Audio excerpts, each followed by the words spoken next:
On tonight's summary of the Israel-Hamas War, day 150, sources stated that Hamas delivered to negotiators its demands for the formula of Palestinian prisoners to be released in exchange for Israeli hostages. Israel denied this and said negotiations have broken down. The IDF operation in Hamid city of Han Yunis is expanding. Over 8,500 Palestinians have evacuated from the fighting zones. Speaking to the New Yorker, U.S. President Biden stated that when he asked Israel's war cabinet to scale down the attacks, he was answered that the United States flattened Germany during World War II.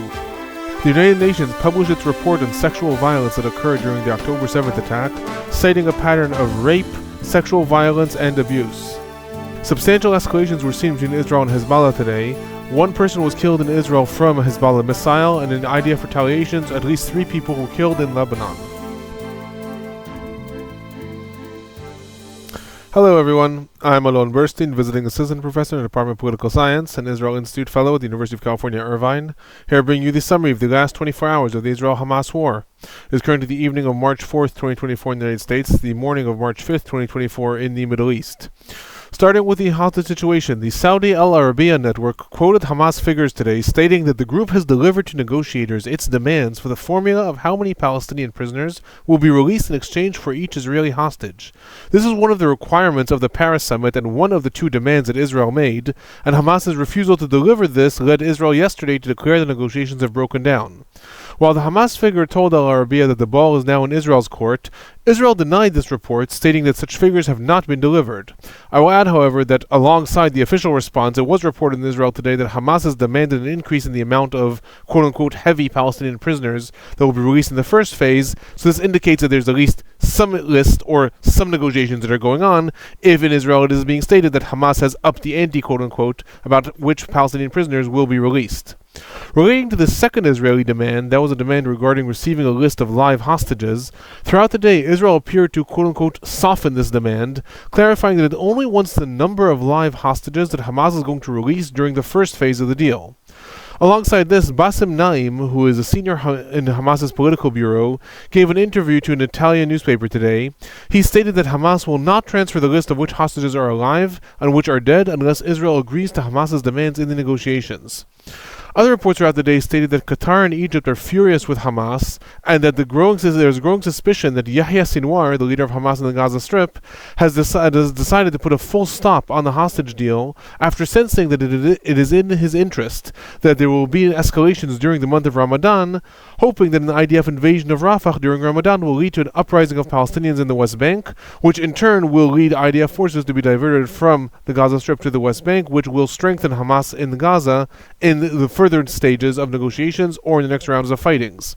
Other reports suggested that Yehia Sinuar may be out of touch with the external leadership again, and that his last message was there is no rush for a deal, and that is the reason that Hamas all of a sudden did not progress with the negotiations. Other reports suggested that possibly Hamas wants a deal to only begin after the first week of Ramadan, and that's why they are currently stalling. Remains to be seen. Meanwhile, alongside all this, the White House stated today that the hostage negotiations are continuing and that the ball is now in Hamas's court after Israel put forth a deal, adding that the aim is to conclude things as fast as possible before the beginning of Ramadan, which is coming up in 6 days. Moving on to the Gaza Strip, there was a barrage of rockets sent from the Gaza Strip targeting the southern parts of Israel today. These targeted the areas of Sderot, Irvine, and Nir Am. Importantly, the fire that was launched towards Sderot came on the first day after school was reinstated in Sderot since October 7th. Regarding the fighting in the Gaza Strip, in the northern parts of the Gaza Strip, the IDF has concluded its operation in the Zaytun area and is reportedly pulling its forces out of this region. Bombings were still noted in several different parts of the northern areas of the Gaza Strip. However, it remains to be seen if the IDF will launch another targeted invasion of one of the areas that it is now re-entering after it pulled its forces out several months ago. In the central parts of the Gaza Strip, the Wafa news network reported a series of bombing in the Nuseirat refugee camp. It was not reported what was actually targeted in these bombings. The bulk of the fighting remains in the southern parts of the Gaza Strip in Han Yunis. The IDF operation in Hamid city continues, and it was reported that yesterday 8,500 Palestinian civilians were evacuated from the fighting regions. The IDF reportedly arrested 85 Hamas and Palestinian Islamic Jihad operatives who were trying to evacuate along with civilians, stating that some of these participated in the October 7th attack. Gun battles were also reported throughout the region, and the area is reportedly surrounded by different IDF armored divisions. It's important to note that Hamid City is located in the northwestern parts of Khan Yunis. According to the IDF, it has been somewhat of a crossroads for operatives going between Rafah and the central camps, such as Deir al-Balach and El Bureij al-Nusrat refugee camp, as well as exiting Khan Yunis. The fact that the IDF is now operating in Hamid City may indicate that the IDF is planning to strategically have another sort of barrier between Rafah and the northern parts or central parts of the Gaza Strip before invading Rafah, and whenever that invasion may happen. Al-Qassam brigades reported downing and capturing 2 IDF drones in Khan Yunis today. Other fighting was also noted in gun battles throughout Khan Yunis by the Al-Qassam brigades. In addition, in Rafah, there were substantial bombings reported. This is the 3rd day in a row that increasing bombings are reported in the city. Other news related to the Gaza Strip. In a New Yorker interview, U.S. President Biden again expressed frustration about how the war is being run, and added a memory from when he visited the War Cabinet in Israel. He said that he had asked the War Cabinet to operate more cautiously in the Gaza Strip, and he was answered by someone saying, "The U.S. also flattened Germany in World War II." He states that he answered to this, that is why the UN was created after the war, and all the rules established in order to stop that from happening again.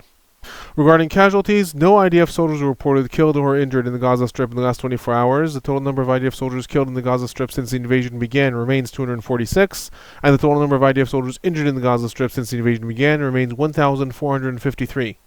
The Palestinian Health Ministry in the Gaza Strip is reporting that 124 Palestinians were killed in the Gaza Strip in the last 24 hours, bringing the total number of Palestinians killed in the Gaza Strip since the war began to 30,534. 71,920 Palestinians are reported injured in the Gaza Strip, and there are still several thousand that are buried under the rubble and presumed dead. As a reminder, while the IDF does not put out its own numbers regarding how many Palestinians it estimates have been killed in the war, the IDF has stated that, according to its intelligence reports, some 13,000 Hamas and Palestinian Islamic Jihad operatives have been killed since the war began, and also previously stated that some 12,000 have been injured. Moving on to the humanitarian situation in the Gaza Strip, the IDF published more allegations today about UNRWA workers, publishing 2 intercepted phone calls between UNRWA teachers and other people, where the teachers state that they took part in the October 7th attack. One of these phone calls reportedly took place during the attack itself. The names of other aid workers who are part of Al-Qassam, according to the IDF, were also published. The IDF stated that intelligence indicates that over 450 Hamas and Palestinian Islamic Jihad operatives are UNRWA employees. Responding, UNRWA spokesperson Julia Toma stated today that Israel has tortured and forced confessions out of some of the arrested UNRWA employees with the aim of spreading disinformation about UNRWA as part of its attempts to dismantle the agency. CNN also reported that UNRWA has prepared a file about arrested Palestinians who have been subject to abuse by the IDF during the war, and that the file includes 21 UNRWA employees that UNRWA is suggesting may have had confessions tortured out of them in order to say they were part of Hamas and Palestinian Islamic Jihad. The head of UNRWA, Philip Lazzarini, spoke with the UN today, stating that the agency has received no proof from Israel about these latest allegations. Other news, U.S. President Biden tweeted today similar things to what were stated yesterday by U.S. Vice President Kamala Harris, stating that in addition to expanding aid paradropping missions and developing a maritime corridor for the entrance of humanitarian aid into the Gaza Strip, that the aid that is being allowed into the Gaza Strip is nowhere near enough and nowhere fast enough, and that there are no excuses for this.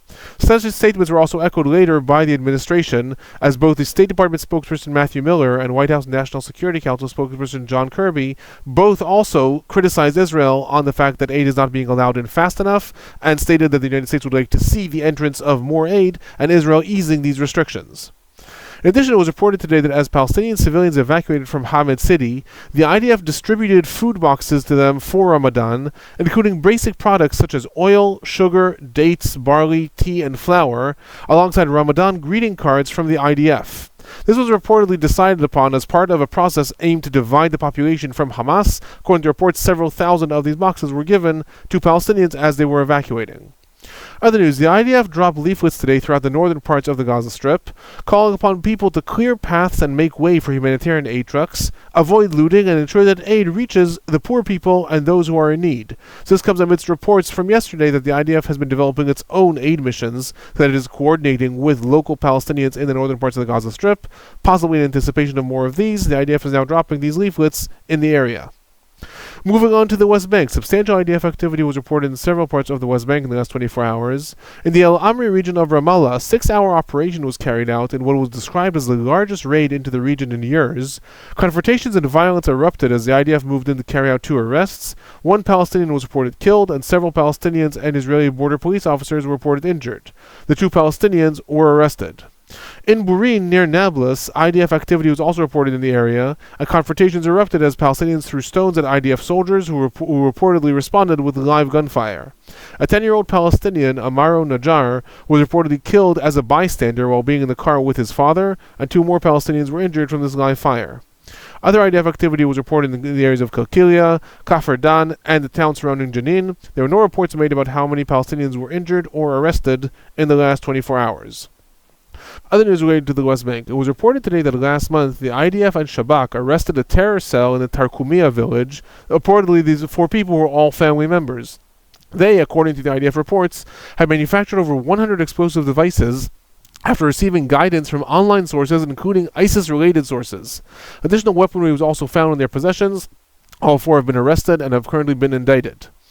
Other news related to the West Bank. The head of the Israeli security establishments, the chief of staff of the military, the head of the Shabak, and the chief of police all met yesterday in order to coordinate their positions about restrictions that will be imposed on the access to Al-Aqsa Mosque during the month of Ramadan. It was reported today that the chief of police, who is under monumental pressure from Israel's Minister of National Security Itamar Ben-Gvir to demand that restrictions be imposed on Israeli-Palestinians, is leaning more towards the position of the military and the Shabak, stating that such restrictions will only cause security problems rather than actually increase security. This is part of ongoing tension. Israel's political establishment, in this case led by Minister of National Security Itamar Ben-Gvir and sided by Prime Minister Netanyahu, have been pushing to have more restrictions on access to Al-Aqsa Mosque, while the actual heads of security, the chief of staff, the head of the Shabak, and reportedly possibly the chief of police, all feel that in fact more restrictions are not going to contribute to security. Instead, they are going to themselves be a security risk. Moving on to the northern parts of Israel, southern parts of Lebanon. After the last several days was relative de-escalation, today there were substantial escalations between the sides. Regarding fire from Lebanon, an anti-tank missile was fired towards an agricultural area in northern Israel in Margaliot in the Upper Galilee, killing 1 person and wounding 7 others. In addition, there was a substantial barrage of rockets towards the western Galilee, targeting the areas of Shlomi, Batzat, Chanita, Rosh Nikra, Adamit, Ya'ara, Arab el-Ramshe, Evan Menachem, Elon, Goren, Granot HaGalil, among others targets. Electrical failures were reported in the region after the attack. Al Miadin stated that the attack included over 30 rockets that were launched simultaneously. The IDF stated that the number was quite a bit less, possibly 10. It may be that 30 rockets were launched, however 10 only managed to cross over into Israel. Unclear. Other rockets were also sent throughout the day towards the areas of Hardov. A Hezbollah drone was also intercepted in the Hula Valley, and there were drone alerts several times throughout the Upper Galilee. Hezbollah also claimed several different border incidents throughout the day. Regarding IDF activity, the IDF carried out a series of attacks against Hezbollah's military structures and a Hezbollah command center in the areas of Bin Jbel, As-Sultania, as well as Tzdikin. The IDF stated that this was a retaliation to the barrage against the Western Galilee. In El Adaisa, a structure belonging to the Islamic Health Organization, which is an emergency aid facility that is run by Hezbollah, was attacked. 3 people were reportedly killed. Later in the day, the Lebanese government stated that they were paramedics and emergency aid workers. Lebanese sources also reported IDF artillery fire in the areas of Anakora and Ita Sha'ab and Shuva. Other reports also included there was fire in El Khiyam. It was not clear if it was artillery or airstrikes. Sources in Lebanon also stated that a white phosphorus attack was carried out in the Hula village in the areas of Lebanon. This was unconfirmed. Only 1 source reported that. Other news related to Lebanon. After the back and forth blows between the Lebanese government and Hezbollah regarding whether the U.S. special envoy to the area, Amos Hochstein, will come or practically is welcome in Lebanon or not, he did arrive in Lebanon today after visiting Israel. He stated that contrary to Hezbollah's position, a ceasefire in Gaza will not necessarily be applied to Lebanon as well. So this relates to the ongoing developments between the sides. In the previous truce between Israel and Hamas, that Hezbollah stopped its fire from Lebanon, and in turn, Israel stopped all of its fire. But at that point, this is back in November, Israel was only retaliating every time Hezbollah attacked. At this point, Israel is also initiating attack, and the different establishments in Israel have made clear that even if there is a ceasefire in Gaza, this is not going to be applied to Lebanon, regardless of if Hezbollah decides on a ceasefire or not. Amos Hochstein visited Israel yesterday. He arrived in Lebanon today. Him saying that a ceasefire in Gaza is not going to be applied to Lebanon likely indicates that this is what he heard from Israel. It does not matter if Hezbollah stops the fire or not. As far as Israel is concerned, the ongoing escalations with Hezbollah are going to continue until the situation is resolved. Moving on to some of the regional developments, UKMTO reported several explosions occurring near a ship in the Red Sea and a fire breaking out on deck. The report stated the ship was associated with Israel. Hours later, the Houthi spokesperson, Yehia Sinuar, stated that the Houthis fired several nautical missiles at an Israeli ship, the MSC Sky, stating that hits were noted. He also added that hours earlier, the Houthis fired missiles and drones towards an American warship in the Red Sea. There were no reports made regarding this attack. A local news source in Yemen reported several hours after this that 3 rounds of attacks were carried out by the United States and the United Kingdom against different targets in Yemen, specifically focusing on the Saada region. In addition to all this, the Houthi communications minister, Misfel al-Numir, stated today that ships traveling through Yemeni waters must first obtain permission from Houthi Maritime Affairs Authority. This is quite a diplomatic escalation. Until now, the Houthis have said that they are going to fire at ships if they are associated with Israel, and then expanded that to ships associated with the United States and the United Kingdom, now stating that any ship wanting to travel through Yemeni waters has to first obtain permission from specifically the Houthi Maritime Affairs Authority, is quite a diplomatic escalation, at least, regarding the Houthis trying to stake claim to the region. In the Bab el-Mandab Straits, the entire area that the ships can pass through is roughly 20 kilometers wide, and the Yemeni area that the Houthis can claim control of is 10 kilometers, making this a very, very tight strait for ships to actually travel through. Moving on to the political and general trends for the last 24 hours, Israel's Minister Gantz, who's a member of the War Cabinet, met with the U.S. Vice President Kamala Harris at the White House today. The White House reported that Harris reiterated the U.S.'s condemnation of October 7th and stressed Israel's right to self-defense, but also expressed grave concerns over the deteriorating humanitarian situation in the Gaza Strip and the aid truck incident in northern Gaza. The two also reportedly discussed the U.S.'s repeated demand for a viable and executable plan for the protection of civilians in Rafah prior to an IDF invasion. It's important to note that while the U.S. has said several times that they want to see this plan, they also have stated they have not been presented with a plan yet. Israel has said that it has devised these plans, however, it seems has not presented it, at least according to public statements, to the United States. Reportedly, protests outside the meeting raised signs calling on the U.S. to end its aid to Israel, as well as signs condemning Israel and calling Israel to stop its genocide in Gaza.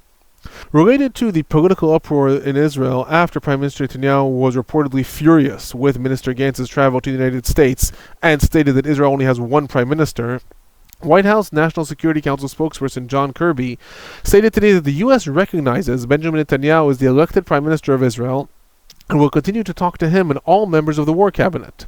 He stated that Minister Gantz is a member of the War Cabinet and is a minister in a country that is closely allied with the United States, and that the administration will not miss an opportunity to have discussions with him. He added that Gantz asked to meet with senior officials and stated that this is an opportunity not only to hear from him, but also to express our concerns about humanitarian aid and the importance of the hostage deal. Somewhat related to this, Sky News in Arabic reported today that U.S. President Biden is refusing to speak with Prime Minister Netanyahu since the aid truck incident. This was denied by Prime Minister Netanyahu's office, stating that there has been no attempted communication between the sides. Other news, the report of the UN Undersecretary for Sexual Violence in Conflict Zones, Pramila Patten, was published today. Patten visited Israel and the West Bank last month, and the report discusses the widespread pattern of sexual violence, torture, and sexual abuses that were part of the October 7th attack in Israel. The report also notes sexual violence that female hostages in Gaza underwent and, according to the report, are likely still undergoing in captivity. Much of the report states that the evidence was difficult to substantiate and relies on circumstantial evidence and eyewitness reports. Since this is likely to be a topic of hot debate, I'll explain the context, and I'll give one warning: the context here is a little bit graphic. On October 7th, and in the days after October 7th, one of the things that happened is that in the areas that were hit by the attack down south, the area was officially declared by Israel as a war zone rather than a crime scene. Now, that has a lot of implications. If an area is a crime scene, then, for example, if there's suspicion of sexual violence, forensic evidence is first gathered. This includes bodily fluids, this includes where bodies are positioned, this includes pictures being taken of the scene. In turn, if it is declared as a war zone, the area is very quickly cleaned up by the different units that come to the area in order to allow the war effort to continue. And thus, it is a lot harder for different forensic experts now, after the fact, to gather a lot of this evidence, and that is one of the reasons that the report states a lot of the evidence is somewhat circumstantial. In Israel, responses to this report were mixed. While the Foreign Office welcomed the report and stated that for the first time the United Nations is recognizing the widespread sexual violence that occurred on October 7th, Israel's Foreign Minister, Israel Katz, tweeted that the UN tried to suppress the report, that the UN Secretary General did not convene the Security Council to discuss the report, and recalled Israel's UN Ambassador Gilad Erdan from New York for consultations, reportedly without consulting with him first. It is also noteworthy that Israel Katz presented absolutely no evidence that the UN tried to suppress the report. The UN did have a press conference presenting the report. He may be relating to the fact that it took 5 months for the report to come out. However, again, that remains to be seen. Other news is some internal political news in Israel that may have substantial impact on the future of the war. The lawyers of Prime Minister Benjamin Netanyahu, who is on trial for charges of bribery, fraud, and breach of trust, submitted today a request to the court asking that several key witnesses not be permitted to testify in the trial until the war is over. The reason the lawyers stated was that they will need to be in constant contact with Netanyahu while these testimonies are happening, and he is very busy running the war. This is important because in Israel there's been many allegations that have been raised that the reason Netanyahu is avoiding discussing any realistic end-of-war plans is because of his personal and political situation, and this is likely going to add more fuel to those allegations that actually prolonging the war benefits Netanyahu, at least in his trial, as well as politically. Moving on to the future of the Gaza Strip, in his New Yorker interview, President Biden related to the future of the war and the day after the war. He stated that he understands the pressures in Israel to continue the fight, but added that these pressures do not mean that it will necessarily be the right thing to do or will achieve results, and stated that he thinks and prays that we are going to see a decline in the use of force very soon.